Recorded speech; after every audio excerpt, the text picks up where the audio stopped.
Welcome, everyone. I'm delighted to be presenting with two very dear friends, Thyra Briggs from Harvey College. She's the Vice President and Vice President of Admissions and Financial Aid. And Vineet Gupta, who's in Chandigarh at the moment, but he's been in Delhi mostly. He's the co-founder of Plaksha University, is also the trustee there. So thanks for finding time to make this happen. And at our event, which is the College Fair, it's an inaugural event, these schools are really popular. Plaksha is not yet set up, but it's already making waves, and they take students in for fall 2021. They also have a fellowship program and a summer school program, which is highly popular. So we'll get to know about those things too. But this discussion is more about the future of STEM education, or as we now call it, STEAM education, especially during the pandemic when we realized that not having a social science and humanities lens while working on solutions which use tech tools can definitely not solve the humanistic side of the problem. So love to hear your thoughts, ending my 2 bits. But first question to you, Thyra. What is the idea and what is the history behind Harvey College? How did it actually sort of get conceived in the setting of the consortium, the 5 colleges in Claremont? So a little bit about that, and then I'll ask the next question to Vineet. Sure, absolutely. Thanks for having me here today, Arjun. It's good to see you again. So yes, the history of Harvey Mudd and the history of the Claremont Colleges Consortium is really, of course, completely tied together. The Claremont Consortium is really the only planned college consortium in the United States. 5 undergraduate colleges, 2 graduate institutions, all located within 1 square mile. Or 2.5 kilometers, I suppose I should say. But what that means is that students have full access to all 5 of the colleges. So it was crucial that all of the colleges complemented each other and added something that the others did not.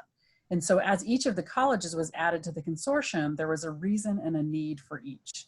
And the reason and the need for Harvey Mudd, we were the 4th of the 5 undergraduate colleges, was essentially to create a top collaborative, highly rigorous math and science education in the United States. And so we were launched in, and I use that word specifically, we were launched in 1955 because that was 2 years before the launch of Sputnik. And so there was a strong demand for high-level math, science, engineering education in the country. And that's where we came in. But from the beginning, we've actually been incredibly forward-thinking. And so the founding president of Harvey Mudd, a man named Joseph Platt, really sort of started this idea of science with a conscience. And so from day one, not only have we been coeducational, which was very rare for math science education in the United States at the time, but we've also been focused on a highly collaborative education and a balance of math, science, and engineering education, but within the context of a liberal arts education in the humanities, social sciences, and the arts. So essentially for Harvey Mudd, from day one, about 1/3 of the students' education is in the humanities, social sciences, and the arts. 2/3 is in the science, technology, engineering, and math fields. And actually, we only offer 10 majors. All of them are in math, science, and engineering. But we're looking for students who are going to be as excited about their work in their non-technical fields as they are about their work in the technical fields. The other piece of this, there's sort of the stereotype that STEM education needs to be highly competitive. You know, you hear these horrible stories about students sort of sabotaging each other at some different STEM education, STEM colleges and institutions. At Harvey Mudd, nothing could be further from the truth. Everything, again, from day one has been incredibly highly collaborative. We've been described as sort of the STEM version of leave no one behind. It's everyone's job to bring everyone along with them. And we know that our students are going to be stronger mathematicians, scientists, and engineers by having not only sort of a glancing exposure to the humanities, social sciences, and the arts, but in fact to actually have a full, deep exposure and understanding the connections, because they will be stronger in their fields by having that exposure. The other piece of this is that from day one, we focused on writing and communication.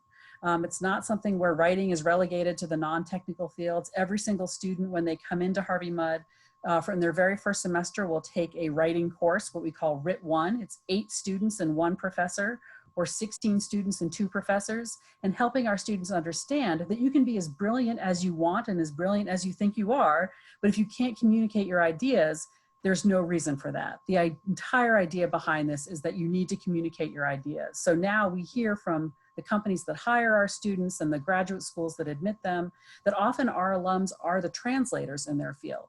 They can both do the very high level technical education and conversation that you would think, but they also know how to translate their work for people who may not have that same background that they do. And that's part of the reason we think that they've been so incredibly successful. But it really was rooted in this entire need within the United States for a high level math, science, engineering education, but with a different spin and this idea of science with a conscience.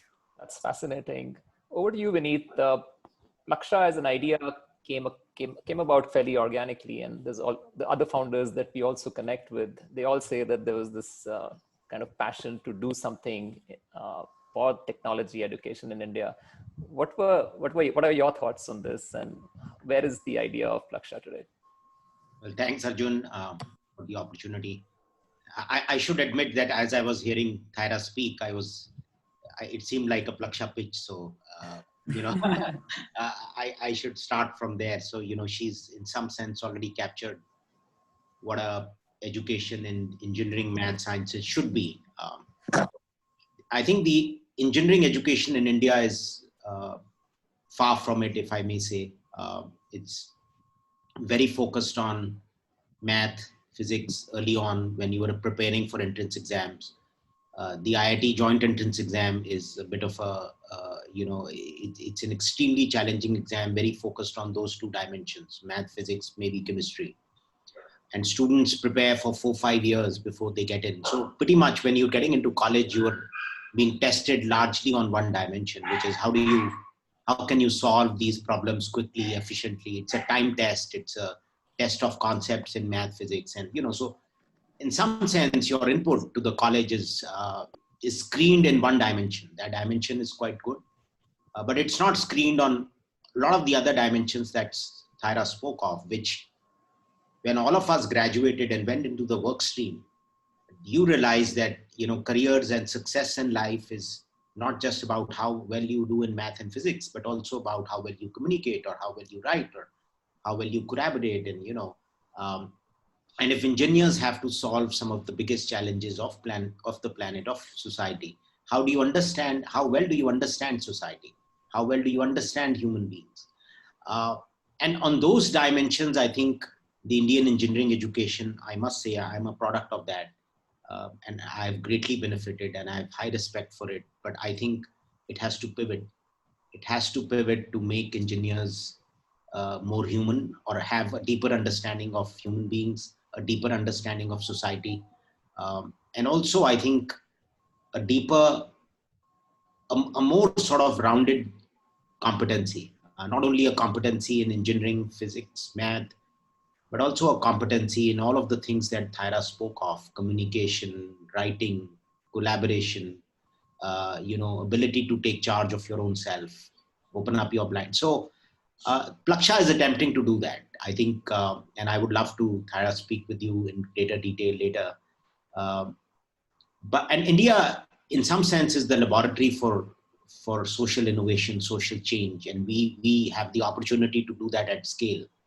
And if India has to progress economically, I think technology can be a huge enabler. But technology alone can't be that enabler, right? Technology, math, science have to marry with the social sciences, with humanities, and students have to graduate coming up with this broader skill set. So Plaksha is sort of attempting to do that. More than continuing that, I think also if you would, touch upon the journey. Yeah. Okay. And Plaksha, the idea sort of started in 2015. I've been an entrepreneur. I built some companies, but my passion, I must say, has been in higher education, which got triggered in 2007 when some of us came together to set up Ashoka, which is a liberal arts institution. I mean, I'm an engineer, but and again, the idea was everything that you learned in life was sort of self-taught. And, I was very fascinated by this, by the outstanding work that American universities had done on a broad-based liberal arts education, which I felt is very lacking in India. So Ashoka came up with that idea. The Ashoka Charter, of course, very early on said it will keep away from engineering, professional education, business. It's now a big initiative. It did extremely. But I think in that journey, I discovered the joy of institution building. No matter what you do, what businesses you build, but there's no bigger joy than building an institution. And I think that sort of I never thought we will get on a journey to build another one. But when in 2015, some friends came up and said, look, we are now thinking about reimagining technology education. Um, would you be keen? And I said, yes. And, very soon this group started to got going. It grew organically. We were 4 or 5 people. I think a lot of them are based in Gurgaon, as you said, Arjun. And we would meet up in somebody's office. Pretty much, I was very reminded of the early Ashoka days. We would, sort of sit down in a room, ideate, and then you start building it brick by brick. And some of the bricks in this journey are you start to expand the founder group. So we've grown from 4 or 5 people to now almost 60 plus. And these are people right from Tokyo to the Silicon Valley who want to contribute in a philanthropic manner to build the institute.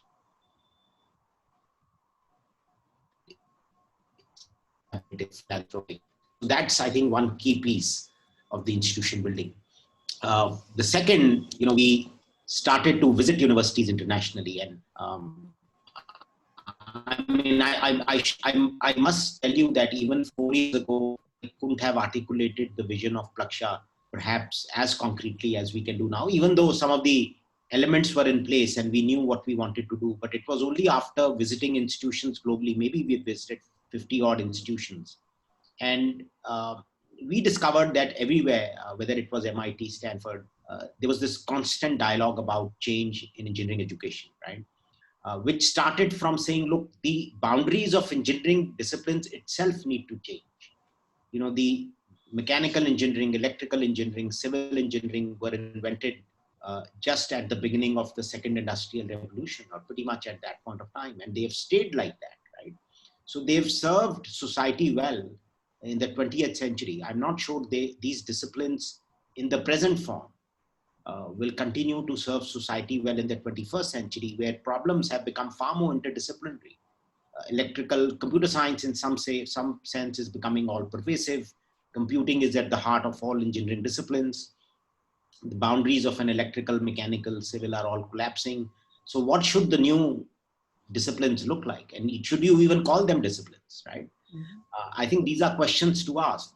And these are questions that Plaksha is asking, but these are questions that leaders in engineering education the world over are asking. So the second piece of this institution building was getting like-minded academics on board.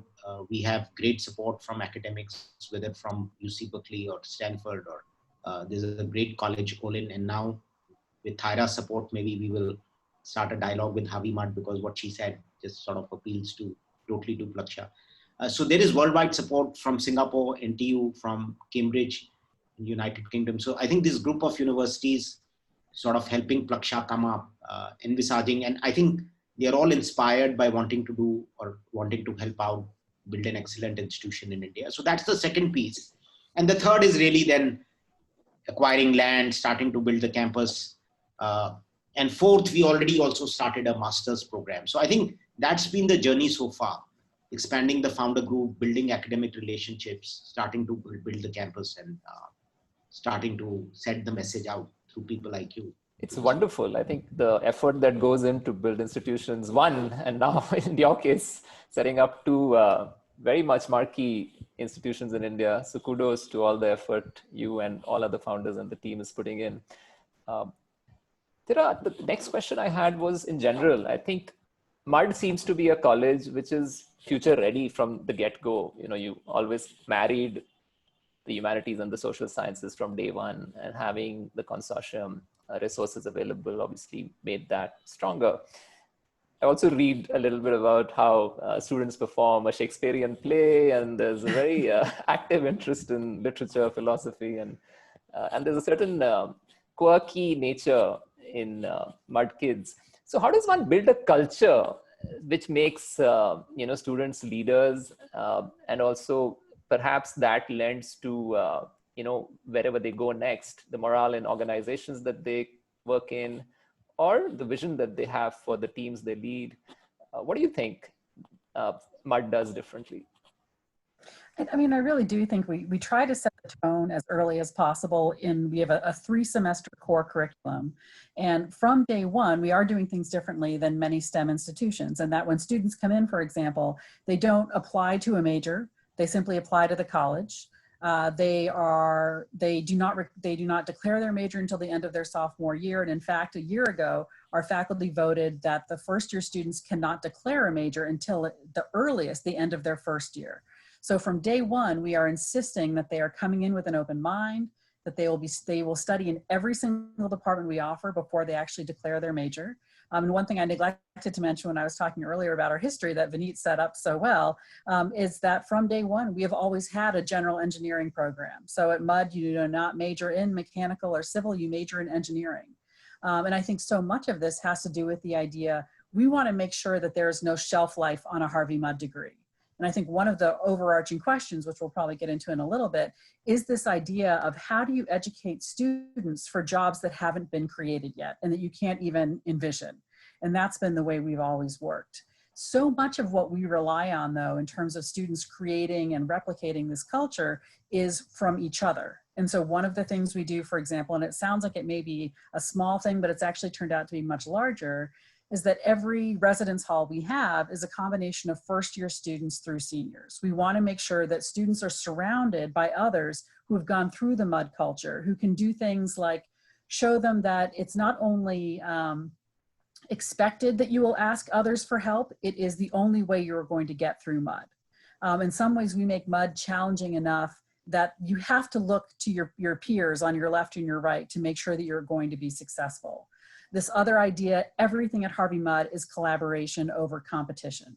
You know, so many STEM institutions are the idea of sort of what did you get, what'd you get, what'd you get, this very sort of high level of competition. At MUD from very early on, and students may actually be very hard pressed in their first couple of years to name a time when they were not working in groups on on whatever their problem sets are or projects. And the other part of this, I do think, has to do with their projects. So they are, everything is hands-on. You know, obviously we have lectures and that sort of thing as well, depending on whatever the best way to teach a subject is. But so many hands-on projects early on that require them to understand what it means to be a leader of a team, what it means to be a contributing member of a team as well. But this idea of a truly interdisciplinary education, and we're also small enough where our faculty can talk to each other. They can talk to our academic support people. So they know that in physics, if they are hitting this concept, then that's going to be helpful because in math, they just hit this concept. How do those two things support each other? So it's all of this idea of cooperation, collaboration, support, rigor, all of those things I think come together. And yes, the quirkiness is certainly part of it. The pranking you hear about at other STEM institutions is certainly popular at Harvey Mudd. And the other thing I think that shapes all that we do is we are one of a handful of colleges in the United States to have a student-run honor code. So literally within a few hours of students enrolling at the college, they are oriented to the honor code. They physically sign the honor roll that has been signed by every single Harvey Mudd student before, alumni before them. And what that means is most of our exams are unproctored. So literally a professor will hand you or send you an exam. You can take it wherever you want. You could be sitting next to someone at a lunch table taking the same exam or a different exam. You could be sitting on your bed or on the lawn. But there's just an immense feeling of trust among the faculty, the students, and the administration.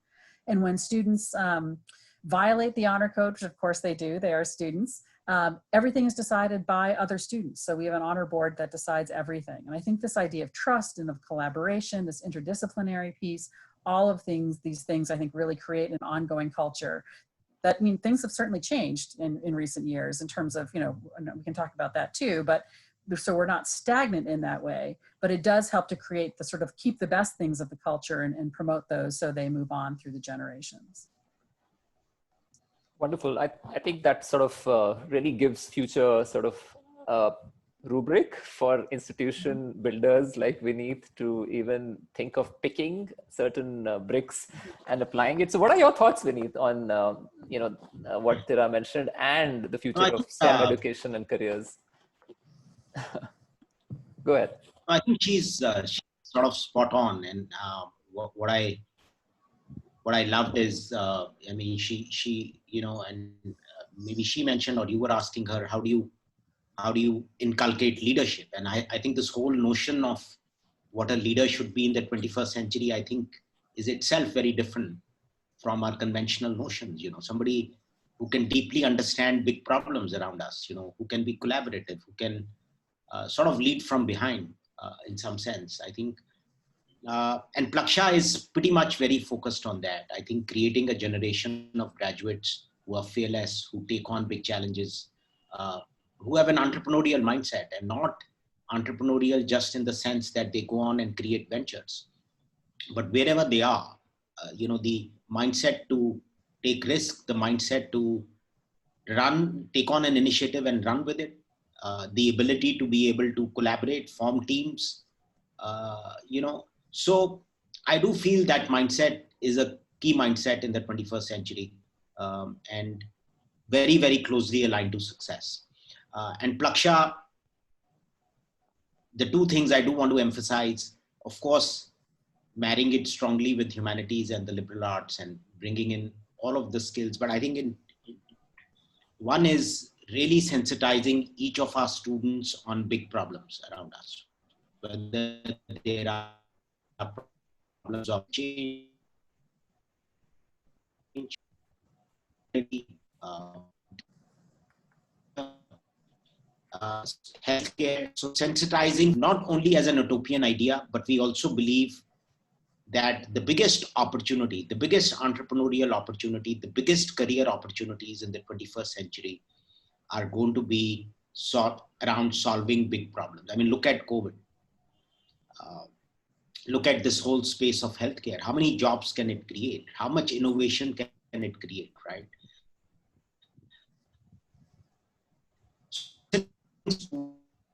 On to have a big problem solving mindset. It not only trains and teaches them in a particular manner, but it also opens up opportunities for them. And the second one is really this entrepreneurial mindset, which, one can call it leadership of the 21st century. One can call it, what do you need for success today? We are deciding to call it entrepreneurial mindset. So I think a strong focus on these two elements, in addition to, of course, the rigor of your disciplines in, marrying the humanities, social sciences, and engineering in a homogeneous way. I was studying engineering, what we were told is, okay, do these 30 courses in engineering and do these 6 separate in the humanities, right? And sometimes they sort of spoke to each other, and often they did not, right? But it was like a course requirement. So you went through it. I think courses can be stitched together far.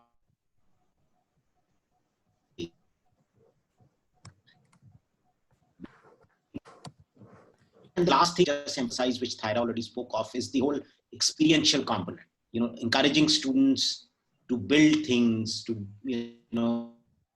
this whole project-based learning, which also I think in the context of Indian engineering education has been sort of severely lacking. So, so these are some of the things I would say. And it'll be great to learn from Harvey Mudd. It seems they are already on this journey and have done some things wonderfully. So it'll be great to just see that. The effort all members of the team are putting in at Plaksha is definitely indicative of future success. In terms of in terms of how students are seeing careers evolve, where do you see the trends emerging? Not just STEM education, like I said, STEAM education as well. What are the few things you've noticed in the last, over 12 years you've been at Harvey Mudd? 13 years, just starting my 14th year now. Wow. I know. I think what we're really seeing, is this whole idea of interdisciplinary work, and that, rarely are people hiring someone to do, a very narrowly defined job. They're looking for someone who's going to be flexible. And so it is what we see certainly with our engineers, that they are hired often even at age 22 into these remarkable sort of consulting jobs, because they, even more than people who may have more experience in one field, are able to take that step back and then pull in other ideas that they've learned from their other courses. And so I think that's certainly part of it. Another part of it, I think Vineet mentioned sort of the huge rise of computer science, which of course we have been seeing as well. It's everywhere. And we're actually in the middle of building a brand new computer science building, which will open this spring. But the reason we think our computer science graduates do so well when they leave is not just because of the technical piece. I mean, they can get that lots of places, but we think they graduate with a set of 4 skills that distinguish them even from other high-level technical institutions. And one I've already talked about, they know how to write. I've mentioned they know how to communicate, they know how to work across disciplines, and they know how to collaborate. Those are all things that in sort of typical, stereotypical perhaps, STEM education were all things that were lacking. And it's something that we work with our students on from their very early time at Harvey Mudd. And so I think that's some of the trends that we're seeing. The other trends that we're seeing is people are looking for the idea of cultural competency. They need to be able to work with people whose backgrounds are different from their own. And that's something else that we've been working very hard at Harvey Mudd to do, is to try to diversify our student body, diversify our faculty, help our students understand that we will be failing them if we are not teaching them how to work with people of different backgrounds, how to, there's all sorts of research that shows that diverse teams come up with much better solutions. And so that's something else that we've been trying very hard and made some progress. We still have ways to go, but we've made some real progress in that area over the past 13 or 14 years. And it's something we still very much would want to continue with. Thank you so much. Yeah, go ahead. Who's a typical scientist? We want people to think outside that box.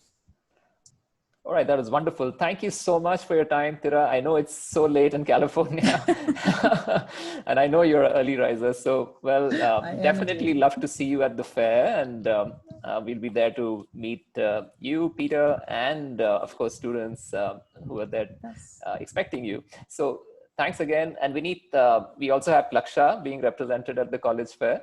So, right. Any words for high school students who would be wanting to meet Nanny and others at the booth? No, I think, I'm actually feel this is an exciting time in higher education because there's so much innovation coming out. If I could go back 25 years and do my engineering education again, I would love to come to an institution like Plaksha. I think,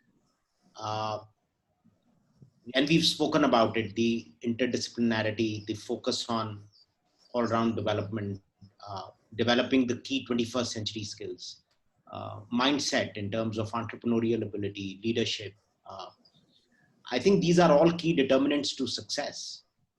And today, I think what we are also discovering is that you can leverage the best minds around the world and teach people in some great ways. We've had some courses taught at the TLF by people in California or New York, and they work perfectly well. I could have never imagined that as recent as 6 months ago. We would have never thought of doing remote learning. As Shoka is now 6 years old, but this is opening up huge opportunity. So I think the students are in for a joy. I think look at your opportunities carefully, and we would love to welcome you to Plaksha. Thank you both. Again, it's been so delightful having this conversation. Thanks, Sergeant. Thank you. Bye-bye.